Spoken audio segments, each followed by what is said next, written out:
Hello everyone, today we are going to solve a problem using chain rule.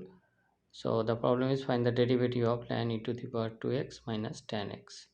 The solution is here. We have the formula for the chain rule. If you have the function of the form f g x, then the answer will be f dash g x and the derivative of g x.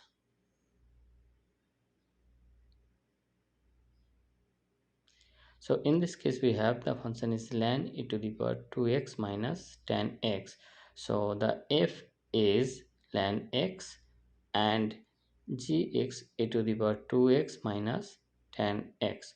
So therefore, the derivative f dash gx, which is the ln, gives us 1 over gx, and then derivative of g dash x is e to the power 2x, derivative is 2 e to the power 2x, and 10x is secant square x.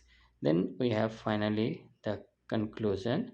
D dx ln e to the power 2x minus 10x is g dash x over gx, and from the other side g and g dash x we will have the answer as here.